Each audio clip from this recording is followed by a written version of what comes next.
होय, मी जाणतो तू चिंतित आहेस.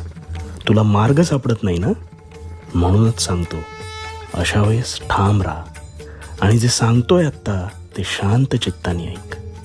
मनातील चिंतेवर लक्ष केंद्रित केलंस तर ती चिंता तुला खाऊन टाकेल. आभाळात अनेक ढग भ्रमंती करत असतात. त्यातला प्रत्येक ढग आपण मोजायचा नसतो. जे तुला करायला आवडतंय ना, त्यावर लक्ष दे. त्यात स्वतःला गुंतवून घे.